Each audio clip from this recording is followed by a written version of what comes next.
Bien, hermanos, les invito a abrir sus Biblias en el libro de Segunda de Pedro, en el capítulo 2, del versículo 12 en adelante. Hoy vamos a terminar este capítulo 2 y a manera de introducción vamos a ver un poco lo que vimos la semana pasada, que fueron el capítulo 2 desde el versículo 1 al versículo 11.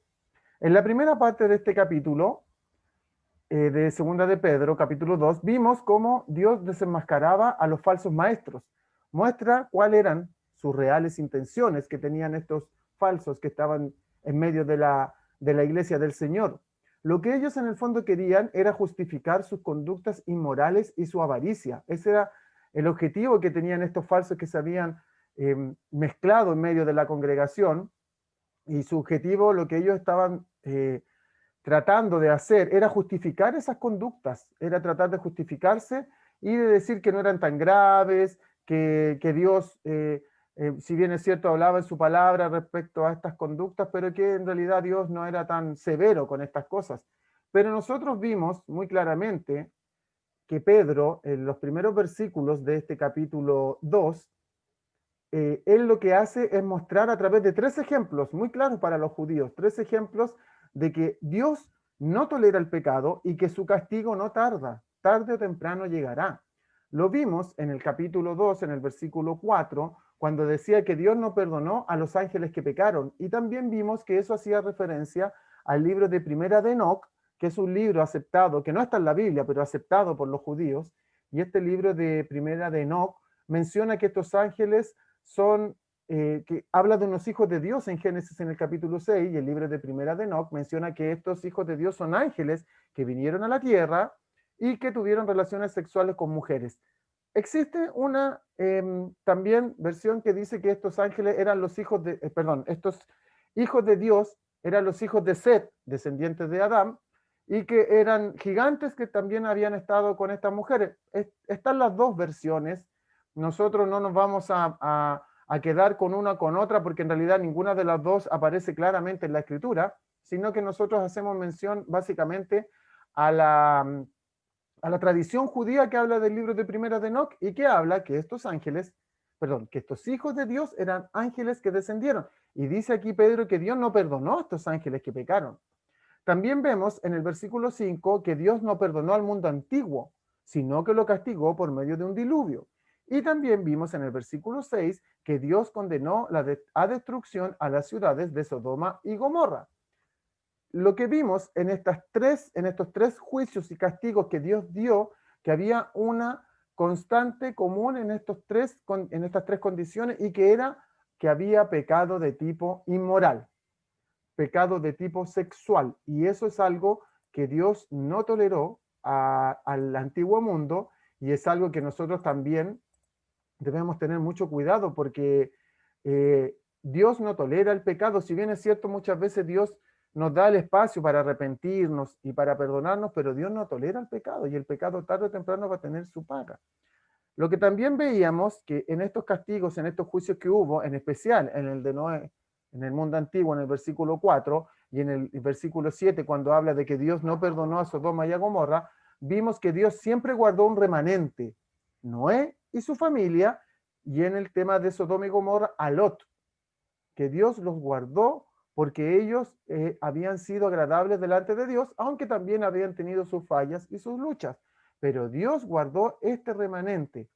Y también Dios mandó al pueblo de Israel que debían someterse a las autoridades impuestas por Dios, ya sean autoridades del mundo o autoridades de la iglesia. Toda autoridad está puesta por Dios, que incluso, terminamos el versículo 11, el estudio anterior, decía que ni siquiera los ángeles se sienten dignos de emitir juicio contra estas autoridades, porque estas autoridades han sido impuestas por Dios. ¿Cuál fue la razón principal por la cual se escribió este libro de Segunda de Pedro? La razón principal fue que la iglesia estaba siendo afectada por estos falsos maestros, con estas falsas enseñanzas, y que estaba comenzando una persecución hacia la iglesia, y que esto estaba desanimando a varios de los hermanos, y por eso Pedro escribió esta carta para animar y mostrar que realmente Dios está a nuestro favor. Vamos a comenzar por favor, como les decía, los invito a buscar en sus Biblias el libro de Segunda de Pedro en el capítulo 2, en el versículo 12, y vamos a comenzar nuestro estudio de hoy, que aquí Pedro continúa hablando de estos falsos maestros que estaban en medio de la iglesia. Leamos por favor el versículo 12. Dice, pero estos, los falsos maestros, hablando mal de cosas que no entienden, como animales irracionales nacidos para presa y destrucción, perecerán en su propia perdición. Muchas veces uno se pregunta, ¿cómo es que puede llegar a haber personas en la iglesia que tengan esta condición? Una condición de ser falsos, de ser personas que buscan engañar y destruir, causar daño a la iglesia. Pero aquí nos muestra varias claves este versículo 12, porque lo primero que dice es que estos hablando mal de cosas que no entienden. ¿Por qué dice de cosas que no entienden? Porque son personas que tienen conocimiento, conocen la escritura, conocen enseñanzas de la escritura, pero no las aplican espiritualmente a sus vidas. Entonces un cuidado que nosotros debemos tener también como hijos de Dios, que nosotros debemos guardarnos de que el conocimiento que nosotros tenemos no venga a ser una excusa para muchas veces pecar, para sentirnos con la libertad de cometer tal vez un pecado o sentirnos la libertad de justificar muchas veces una conducta que no es agradable delante de Dios. Debemos tener cuidado de esto, porque aquí estos falsos, como les decía, dice aquí que hablan de cosas, perdón, hablando mal de cosas que no entienden. Fíjese lo que dice el segundo punto, como animales irracionales. O sea, estos falsos son como animales. ¿Sabes lo que quiere decir aquí cuando habla de como animales irracionales? Que son como los animales que solo sirven para saciar sus necesidades, que, que solo viven para saciar su apetito más, más básico, por decirlo de alguna manera. Y estos falsos están puestos así. Y aquí lo menciona que son como animales irracionales. Viven solo para saciar sus necesidades básicas. Es increíble, porque son personas que tienen conocimiento, pero no lo aplican espiritualmente a sus vidas, sino que se mueven así. Con ese conocimiento se mueven como animales irracionales. Después dice que son nacidos para presa y destrucción. Este es el comportamiento de estos falsos. Estos falsos viven en este comportamiento de ser como presas y destrucción o buscar presas y destruir. Ese es su objetivo, ese es su comportamiento. Hablan cosas que no entienden, se comportan como animales irracionales, viven como, y su comportamiento es como de presa y de destrucción. Ellos buscan como presas para poder tomarlas y destruirlas. Asimismo, hacen esto solamente para ellos satisfacerse a ellos mismos. Es muy interesante que nosotros veamos porque estas cosas están dentro de la iglesia, no son cosas que ocurren fuera de la iglesia, sino dentro de la iglesia. Y fíjense lo que dice la última parte del versículo 4, perdón, del versículo 12, dice, perecerán en su propia perdición. Dios dará el castigo justo para estos falsos. Estos falsos no son personas que no conocen, no son personas que no han experimentado a Dios en sus vidas. Lo vamos a ver más adelante en el estudio, pero les vuelvo a decir la idea que les dije al principio. Es increíble cómo estas personas, de todas maneras, viven de esta manera. Se mueven como para satisfacerse a ellos mismos. Se mueven como satisfaciendo solo sus instintos básicos. Personas que conocen. Y no nos olvidemos que este verso, perdón, que el verso 1 de este capítulo 2 habla de que hubo falsos profetas entre el pueblo, como también habrá entre vosotros falsos. Fíjense que aquí, cuando parte Pedro este capítulo 2, nos dice que son maestros malos, nos dice que son maestros irresponsables, nos dice que son maestros sin conocimiento, dice que son maestros o profetas falsos. ¿Qué quiere decir falsos? Que se asemejan a los verdaderos, que quieren pasar por verdaderos. No personas que sean malas, que sean no. Ellos son profetas y maestros falsos que quieren hacerse pasar por los verdaderos. Entonces, muy interesante lo que dice este versículo 12, cómo desenmascara la real intención que tienen estos falsos maestros. Como aplicación, podemos sacar una aquí. Primero, no todo lo que parece ser bueno, lo es. No todos los hermanos que parecen ser buenos hermanos, lo son. No todos los maestros que parecen ser buenos maestros, lo son. Debemos tener cuidado porque falsos maestros están en medio o pueden estar en medio de la congregación. Ahora la pregunta es, ¿sabemos nosotros identificar, diferenciar cuando estamos frente a un falso maestro? Es interesante, porque nosotros deberíamos, con todo lo que estamos viendo, con todas las características que Dios nos está dando a través de este estudio y de otros estudios que hemos visto, deberíamos ser capaces de identificar a estos falsos que están en medio. Insisto, Pedro le está hablando a la iglesia, no está hablando al mundo, está hablando a la primera iglesia. Si ellos tenían estos problemas en la primera iglesia, imagínense nosotros que ya estamos, podríamos decir, en el final de la historia de la iglesia por todos los acontecimientos que estamos viendo. Por lo tanto, es una advertencia muy aplicable para nuestras vidas en este tiempo. Fíjense lo que dice el versículo 13. Recibiendo el galardón de su injusticia, ya que tienen por delicia el gozar de deleites cada día. Estos son inmundicias y manchas, quienes aún mientras comen con vosotros, se recrean en sus errores.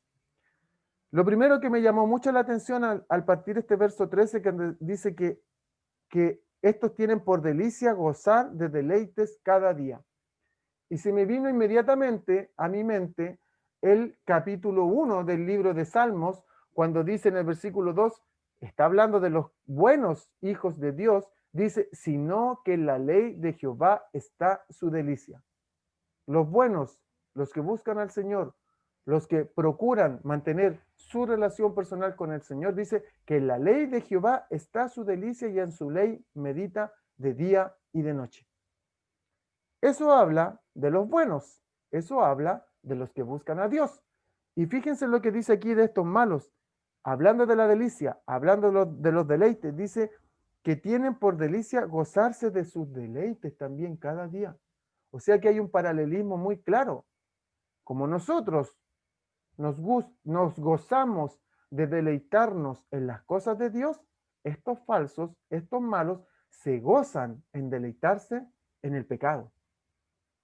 Y es muy interesante eso porque eso también nos muestra realmente cómo son estos. Al desenmascararlo Pedro estaba desenmascarando sin ningún tapujo a estos falsos para que los hermanos pudieran tener herramientas y pudieran darse cuenta de lo que están viviendo. Ahora, al seguir leyendo este versículo 13, ya me empecé a preocupar cuando leí que dice, en la segunda parte, después del punto, dice, estos son inmundicias y manchas quienes aún mientras comen con vosotros. O sea, si ustedes se fijan, lo que está diciendo este versículo aquí es que estos falsos comen con nosotros o pueden comer con nosotros, o sea, están realmente en medio de nosotros. Literalmente estos falsos pueden estar en medio de nosotros. Y para ese tiempo, en esa cultura que nosotros, que fue escrita esta carta, ellos no invitaban a comer a cualquier persona a su casa. Yo creo que tampoco uno hoy día lo hace, ¿cierto? Pero en ese tiempo era mucho más para los judíos practicar la hospitalidad con sus hermanos, era una cosa que te hacía como parte de tu familia. Porque también, no olvidemos que ellos no tenían servicios para comer como nosotros tenemos ahora, cucharas, tenedores, cuchillos. Ellos tenían que del plato, con su mano, comer del mismo plato. Entonces, para ellos invitar a alguien a comer con personas en sus hogares era algo que realmente era algo muy íntimo. Y aquí está diciendo Pedro a los hermanos que estos falsos, incluso mientras comen con vosotros, se recrean en sus errores. O sea, son tan hábiles, son tan astutos, que pueden hasta estar ahí, insertos en medio de nosotros, comiendo con nosotros, o digamos comiendo, compartiendo con nosotros estando en una comunión estrecha, íntima con nosotros, y pueden ser falsos que están ahí deleitándose, alegrándose, recreándose en los errores. O sea, es delicado este tema, hermanos, es muy delicado. Y nosotros debemos procurar pedir a Dios siempre una dirección espiritual para que podamos desenmascarar cuando estén estos falsos en medio nuestro. Ahora, esto tampoco quiere decir que nosotros debemos vivir una vida así como preocupado, oye, el hermano que está aquí vino a mi casa, será un falso. No, hermano, no debemos vivir en eso. Si nosotros tenemos nuestra relación personal con el Señor, procuramos mantener una relación personal con el Señor nos va a mostrar, el Señor va a hablar a nuestras vidas y vamos a poder discernir estas cosas. Versículo 14, sigue hablando de estos falsos. Tienen los ojos llenos de adulterio, no se sacian de pecar, seducen a almas inconstantes, tienen el corazón habituado a la codicia y son hijos de maldición. Pedro es muy directo al desenmascarar a estos. Muy, muy directo. Recuerden, como les decía, estos falsos, como les dije al principio de la introducción y lo vimos en el estudio anterior, estos falsos estaban enseñando a la primera iglesia desviaciones de tipo moral, sexual, de sexo casual, de que no era problema juntarse con alguien, tener sexo, actividad sexual y después dejarlo partir, sea hombre, en este caso nuestro que estamos hablando, sea una dama, y también les estaba hablando por los problemas que estos falsos tenían de la avaricia, de querer ganar dinero, de querer hacerse, tener un beneficio personal al querer obtener una ganancia monetaria. Pedro refuerza el concepto, estos conceptos al ver este verso, porque lo primero que habla dice que estos tienen los ojos llenos de adulterio. Cuando habla de adulterio, puede ser adulterio, por supuesto, de manera literal, engañar a tu esposa, o también puede ser un adulterio de manera espiritual, porque no se olviden que la escritura habla de un adulterio espiritual cuando nosotros, como novia, o en este caso el pueblo de Israel, como esposa de Dios, de Jehová, fornican o se dejan llevar por dioses ajenos. Entonces dice que estos falsos tienen sus ojos llenos de adulterio, de este adulterio. Y una clave que dice este versículo 14 es que estos seducen a almas inconstantes. Y esto es una clave, porque sabemos nosotros que la inconstancia es un problema que puede atravesar el cristiano. ¿Qué dice Santiago 1:8? Creo que es un versículo que la mayoría de nosotros conocemos y podríamos hasta citarlo de memoria. Santiago 1:8 dice que el hombre de doble ánimo es inconstante en todos sus caminos. Cuando habla de una persona de doble ánimo, quiere decir alguien que ya un día está bien, un día está mal, que un día sí full con el Señor y otro día no, porque se siente mal, porque se siente triste, porque anda desanimado. Y esas personas son inconstantes, dice el libro de Santiago. Y fíjense lo que dice aquí. ¿Quiénes pueden caer en las garras de estos falsos? A las personas que seducen a almas inconstantes. Debemos, hermanos, procurar mantener viva y una estrecha relación personal con el Señor para que no seamos inconstantes y podamos evitar caer en la garra de estos falsos. Porque, vuelvo a decir lo que mencionábamos antes, estos falsos tenían conocimiento, estos falsos conocían, pero no lo aplicaban espiritualmente a sus vidas. Usaban este conocimiento solo como un conocimiento general, y este conocimiento general lo que hacía era traer a sus vidas solamente una cosa de saber más, pero no aplicarlo espiritualmente. Y nosotros también podemos caer en ese problema. Versículo 15 dice, han dejado el camino recto y se han extraviado siguiendo el camino de Balaam, hijo de Beor, el cual amó el premio de la maldad y fue reprendido su iniquidad, pues una muda bestia de carga, hablando con voz de hombre, refrenó la locura del profeta.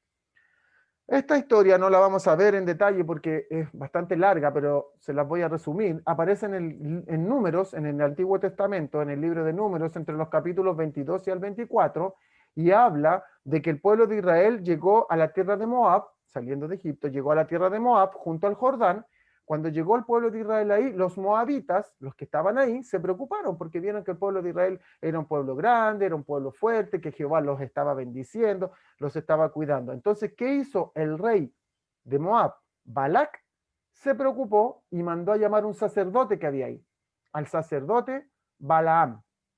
¿Para qué mandó a buscar al sacerdote Balaam? Para que maldijera al pueblo de Israel. El sacerdote Balaam, el rey de Moab, Balac, envió varias veces, 3 veces envió a sus súbditos con regalos hacia Balaam para que maldijera a Israel. Y Balaam, al llegar a estos hombres, consultó a Jehová y Jehová le dijo, no maldigas a mi pueblo, ten cuidado, es mi pueblo. Y volvieron a ir y volvieron a llevar presentes, volvieron a llevar regalos, y el Balaam volvió a consultar a Jehová. No le bastó la primera vez, volvió a consultar. Y Jehová le dijo, no lo maldigas. Anda donde Balac, pero no maldigas a mi pueblo. Bueno, pasó esto en el camino que Balaam iba donde Balac, no se vayan a confundir por favor, Balac, rey de Moab, Balaam, el profeta. Iba montado en un asno, en una asna, en un burrito, una burrita porque era hembra, y va por el camino y de pronto la asna se detiene en el camino porque se le aparece el ángel de Jehová. Pero el profeta Balaam no veía al ángel de Jehová. Entonces la asna no quiso seguir y en el camino se quería devolver y Balaam iba, el profeta, y le pegaba al asna. Y la asnita, pobrecita animal, no quería seguir porque estaba el ángel de Jehová y se dio vuelta, caminó por otro lado.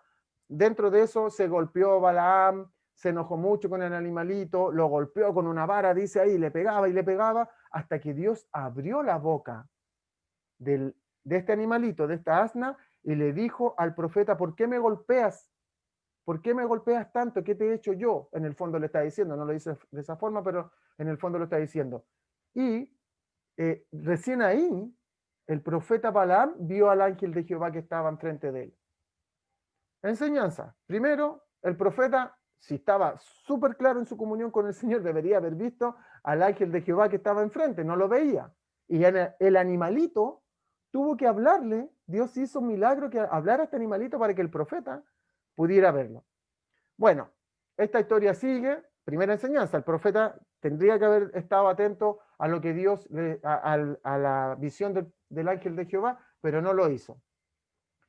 Esta historia continúa en que Balac, el rey de Moab, llevó a Balaam, lo llevó a un lugar y le dijo, mira, maldice a este pueblo. Y Balaam le decía, no lo voy a maldecir porque Jehová me dijo que no. No, mira, yo te voy a regalar todas estas joyas, todas estas cosas, te voy a dar lo que tú quieras, pero maldícelo, no lo voy a maldecir. Bueno, cuento corto, en esta historia, en estos capítulos, no lo maldice. Balaam no maldice al pueblo y pareciera que lo hace bien. Pero aquí está diciendo Pedro que han dejado, el versículo 15, han dejado el camino recto y se han extraviado siguiendo el camino de Balaam, hijo de Beor, el cual amó el premio de la maldad. ¿Por qué está diciendo esto? Porque nosotros después encontramos en Números en el capítulo 31, que en Números en el capítulo 31 dice que Moisés le dice al pueblo de Israel que ellos han fornicado con las mujeres moabitas y siguieron el consejo de Balaam.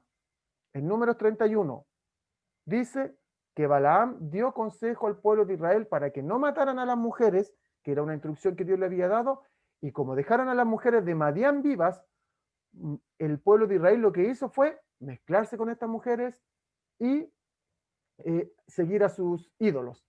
Y también en el libro de Apocalipsis, en el versículo 2, perdón, en el capítulo 2, en el versículo 14, dice que está hablando a la iglesia de Pérgamo y le dice, tengo unas cosas contra ti, que tienes ahí a los que retienen a la doctrina de Balaam, que enseñaba a Balac a poner tropiezo a los hijos de Israel y comer las cosas sacrificadas a los ídolos y cometer fornicación. Después, si quieren, yo les comparto el apunte o si quieren, ustedes revisen después. ¿Qué pasó con Balaam? Dice aquí Apocalipsis que Balaam enseñó o aconsejó o permitió que los hijos de Israel sacrificaran a los ídolos y cometieran fornicación. ¿Qué pasa aquí? Hasta Números 24, que fue lo primero que vimos, Balaam era un profeta de Dios y un vocero de Dios. Pero algo pasó en medio Por lo que vimos, Números 31 y Apocalipsis 2, de que él empezó bien, pero tuvo un mal final, es decir, tuvo un final horrible. ¿Saben por qué? Porque los israelitas finalmente mataron a este profeta Balaam cuando llegaron a Madián. El registro de su muerte aparece en Josué capítulo 13. Y en Josué capítulo 13 habla de Balaam ya no como un profeta, sino como un adivino. Miren, partió bien, obedeció a Dios, no maldijo a su pueblo, pero no estuvo atento a la visión que Jehová le mostró y no vio el ángel. El animalito tuvo que hablarle. Él debería haber visto, no lo vio. Ok, una señal. Otra señal, que él, cuando llegó en Números 31, deberían haber matado a todas las mujeres y Balaam aconsejó al pueblo que no mataran a las mujeres y estas mujeres terminaron entrometiéndose y fornicando con el pueblo de Israel. En el capítulo 2 de Apocalipsis vemos que dice que Balaam, por medio de Balac, permitió que el pueblo sacrificara a los ídolos, cometiera fornicación. Y en Josué 13, donde está la muerte de Balaam, se habla de él como un adivino y ya no como un profeta. Partió como profeta, terminó como adivino. Partió bien, terminó mal. Partió como vocero de Dios y terminó siendo un adivino, que hizo tropezar a los hijos de Israel. ¿Cuál es la enseñanza? ¿Qué es lo que Pedro está enseñando? Los judíos, la gente de la primera iglesia que estaba escuchando esta historia la conocía perfectamente, por lo tanto ellos estaban familiarizados. ¿Y cuál fue la enseñanza que Pedro quiere dar a los hermanos aquí? Muy sencillo. Primero, debemos estar afinados nuestros oídos espirituales con Dios para ver las señales que Dios nos muestra. Segundo, que podemos partir bien, hermanos, pero si no nos mantenemos en una comunión en santidad con Dios, podemos terminar, muy mal, como Balaam. Por eso que aquí deja este ejemplo en el versículo 15 y 16 de segunda de Pedro. Y por eso dice al final del versículo 16, hablando con voz de hombre, refrenó la locura del profeta. El animalito tuvo que hacer ver al profeta el error que estaba cometiendo. Versículo 17 dice, estos son fuentes sin agua, sigue hablando de los falsos, y nubes empujadas por la tormenta, para los cuales la más densa oscuridad está reservada para siempre, pues hablando palabras infladas y vanas, seducen con concupiscencias de la carne y disoluciones a los que verdaderamente habían huido de los que viven en el error. Fíjense lo que dice Pedro aquí, sigue profundizando en la conducta de estos falsos. Son fuentes sin agua. ¿Para qué sirve una fuente sin agua? Para nada. Son nubes empujadas por el viento de una tormenta. ¿De qué? Una nube que es empujada de un lado para el otro es como, no sirve de nada tampoco. Eso está diciendo de estos falsos. Y dice que está reservada la más densa oscuridad, un castigo. Estos falsos van a recibir un castigo terrible. Pero también dice nuevamente que hablando estas palabras infladas y vanas, es decir, con adulación, con a la gente hacerla sentir bien, hacer a la gente escuchar lo que ellos quieren escuchar, no hablarles del pecado como pecado, porque era lo que ellos estaban viviendo como falsos, sino que haciendo a la gente, dice nuevamente aquí que eh, con su concupiscencia de la carne y disoluciones que verdaderamente habían huido del error. Seducen, perdón, con concupiscencia, de nuevo dice aquí, seducen. Fíjense que está diciendo aquí, seducen y no dicen engañan. Existe una gran diferencia entre una cosa y otra. ¿Por qué? Porque seducir, dice el libro de Santiago en el capítulo 1, en el versículo 14, dice que cuando uno es tentado no diga que es tentado de Dios, ¿cierto? Santiago 1:14, sino que dice que cada uno es tentado cuando de su propia concupiscencia, ¿qué pasa? Es atraído y seducido. No dice engañado. Es distinto cuando viene alguien y me engaña y yo después me doy cuenta que me engañó. Pero aquí está hablando de que es seducido.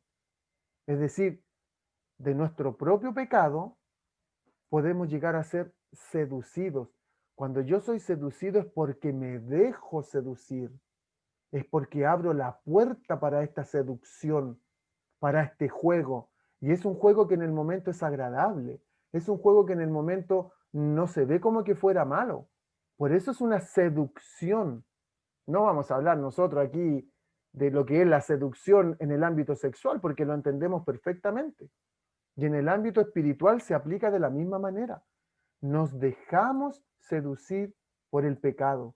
Nos dejamos seducir por estos falsos. Nos podemos dejar seducir por estos falsos. Y hay muchos hermanos de la primera iglesia que se estaban dejando seducir. ¿Y saben qué? En este tiempo pasa lo mismo. Lamentablemente, hay hermanos que se dejan seducir por estos falsos. Esperemos en el Señor que esto no ocurra en nuestra congregación. Pero si está la advertencia, por algo es. Si está Pedro hablando a la primera iglesia y se aplica también a nuestro tiempo, por algo es. Debemos estar atentos con nuestros ojos espirituales bien abiertos. Versículo 19. Les prometen libertad y ellos mismos son esclavos de corrupción, porque el que es vencido por alguno es hecho esclavo del que lo venció. Esta es la condición más tremenda que puede experimentar un hijo de Dios, hermanos. ¿Qué dice aquí? Les prometen libertad y ellos mismos son esclavos. Es decir, estos falsos engañan a las personas prometiéndole una libertad. Hagan lo que quieran, no se preocupen, hablen mal de la autoridad, lo que veíamos en el estudio anterior. No se preocupen, no tengan temor, hagan lo que a ustedes bien les parezca, no hay ningún problema. Si total Dios no los va a castigar porque ustedes también tienen el Espíritu. Y está diciendo así. ¿Y qué pasa? Que después terminan ellos mismos en esta supuesta libertad, terminan siendo esclavos, hermanos, nuevamente del pecado. Y lo profundiza aquí, versículo 20. Ciertamente, si habiéndose ellos escapado de las contaminaciones del mundo, por el conocimiento del Señor y Salvador Jesucristo, fíjense, está diciendo que ya habían escapado de la contaminación del mundo, que tenían conocimiento del Señor y del Salvador Jesucristo, enredándose otra vez en ellas, son vencidos. Su postrer estado viene a ser peor que el primero, porque mejor les hubiera sido no haber conocido el camino de la justicia, que después de haberlo conocido volverse atrás del santo mandamiento que les fue dado. Hermanos, tremendo esto.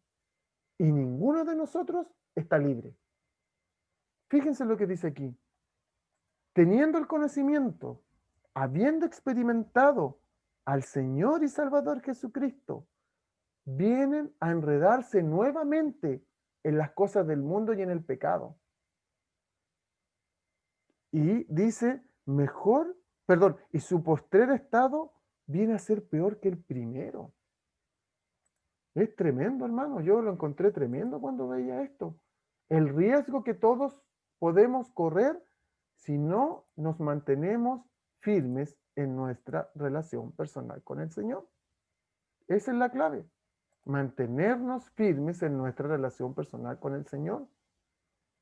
¿Para qué? Para no caer en esto, para no volver a los rudimientos del mundo. Ahora, no habla aquí, y eso hay que dejarlo muy claro también, no habla aquí de que no tengamos luchas, hay que separar las cosas también, porque si no nosotros vamos a caer en la condenación de Satanás, porque todos tenemos luchas, todos luchamos con cosas, todos tenemos áreas débiles en las cuales estamos constantemente luchando y debemos venir donde el Señor y pedir perdón y procurar, sí, pero aquí fíjese lo que está diciendo. Está diciendo que, eh, que estos hermanos, conociendo, sabiendo, se dejan seducir y vuelven a un estado tremendo. Versículo 21, porque mejor les hubiera sido no haber conocido el camino de la justicia, que después de haberlo conocido, volverse atrás del santo mandamiento.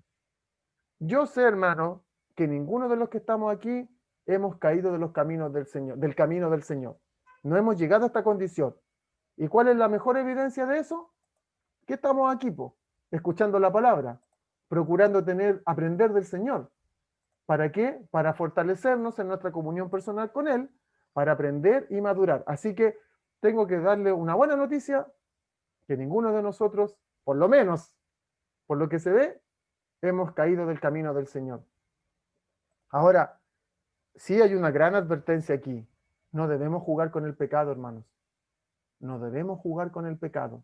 No debemos estar jugando con la tentación y la seducción, porque en algún momento podríamos llegar a caer y no nos vamos a dar cuenta. Por eso es tan importante que nuestra vista espiritual esté siempre puesta en el Señor. Y fíjense lo que dice el versículo 22, Pedro, para reforzar este concepto que está entregando esta idea, usa un proverbio que era muy usado y conocido en la época, y que es muy fácil de entender también para nosotros en el día de hoy. Dice, pero les ha acontecido lo del verdadero proverbio, el perro vuelve a su vómito y la puerca lavada a revolcarse en el cieno o en el barro. Es fácil de entender, ¿cierto? El perro vuelve a su vómito. Esa imagen yo creo que todos alguna vez la hemos visto y entendemos. La puerca, el cerdo, vuelve a revolcarse en el cieno, dice aquí, o en el barro. Por muy limpio que esté, el dueño tiene un cerdo, lo lava, lo limpia, lo deja muy bonito, muy limpiecito. ¿Qué es lo primero que va a hacer el cerdo cuando lo suelten en el campo? Ir nuevamente a revolcarse en el barro. Así hay mucha gente, muchos hermanos que terminan en esta condición, habiendo sido limpiados por el Señor, habiendo sido lavados por el poder de su palabra, habiendo sido restauradas sus vidas. No se olviden que está hablando de personas que conocen. ¿Y qué pasa? Vuelven a enredarse en las cosas del mundo y terminan revolcándose en el pecado y su condición termina siendo peor que la primera. ¿Ha conocido usted algún hermano así? ¿O tiene alguien que ha visto usted en su caminar de cristiano, algún hermano así? Que se ha vuelto al mundo con todo y después ya no quieren saber nada, no quieren escuchar nada, ya no quieren saber nada más de Dios.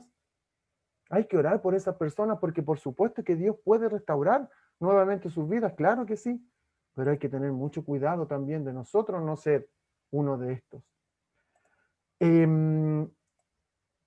Bueno, aquí terminamos el capítulo 2 y como conclusiones, tengo aquí un par de conclusiones. Primero, debemos reconocer a los falsos que puedan estar en medio de nosotros.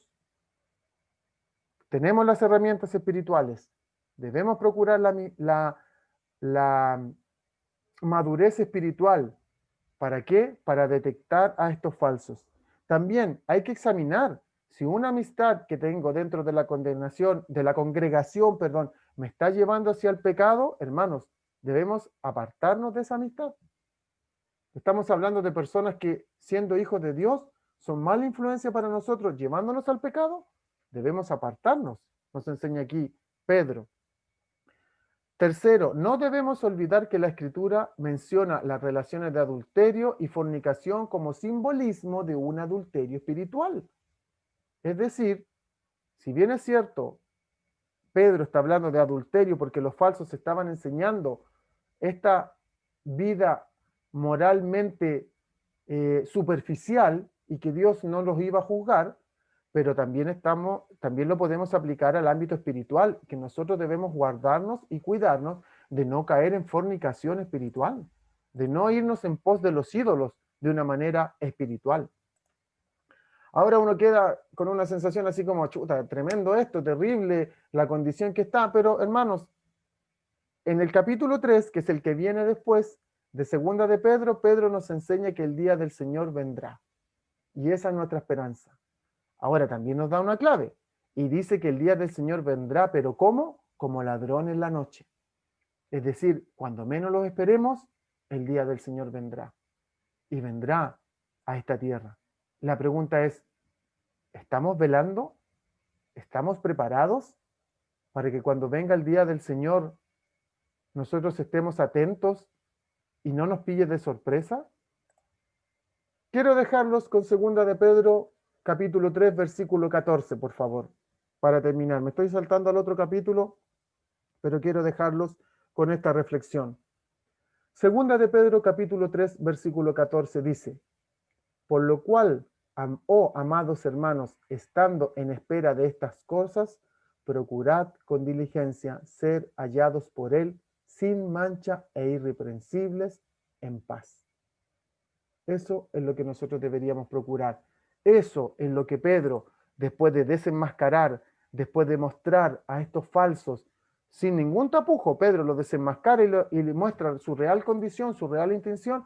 pero Pedro termina animando a los hermanos y animándonos a nosotros, dice, por lo cual, amados, Pedro está hablando de su corazón, amados, estando en esta espera de estas cosas, procuremos con diligencia quiere decir que pongamos atención, que procuremos tener tiempos personales con el Señor para que cuando Él venga podamos ser hallados sin mancha e irreprensibles y que tengamos paz en nuestros corazones. Todas estas advertencias están puestas para que podamos tener paz, no para condenarnos, sino para que nosotros crezcamos, maduremos, avancemos en nuestra relación personal con el Señor y estas advertencias nos hagan estar mirando siempre a nuestro Señor Jesucristo con nuestra vista puesta en el cielo y no en las circunstancias, no en las cosas que me rodean, sino en nuestro maravilloso Señor y Salvador Jesucristo. Así que eso es el estudio de hoy. Dios les bendiga, hermanos. Vamos a orar para terminar con nuestro estudio. Padre, en esta hora te agradecemos por tu palabra, te agradecemos por este tiempo que nos das para compartirla y por esta enseñanza que nos das a través de Pedro y el amor que Pedro tenía por sus hermanos de la iglesia, de la primera iglesia, y cómo procuraba escribir estas cosas al ver cómo estos falsos estaban entrando ya en la primera iglesia y cómo estas advertencias se pueden aplicar tan perfectamente a la realidad de la iglesia en el día de hoy. Padre, te agradecemos por dejar estas enseñanzas, estas advertencias. Ayúdenos para que podamos estar siendo hijos que le agraden, que mantengamos nuestra comunión personal con usted, que mantengamos una relación personal viva y no religiosa, porque aquí veíamos en este estudio cómo muchos con conocimiento, con haber experimentado su relación personal contigo, después terminan mal, Señor, y alejados de ti y en una condición tremenda. Es por eso que te pedimos que tú nos puedas bendecir, ayudar, guardar, para que nosotros mantengamos esta relación personal contigo y podamos crecer, madurar y avanzar. Gracias te damos por este tiempo, gracias te damos por tu amor y en esta hora pedimos tu bendición. En el nombre de nuestro Señor Jesucristo, amén y amén. Dios les bendiga, hermanos.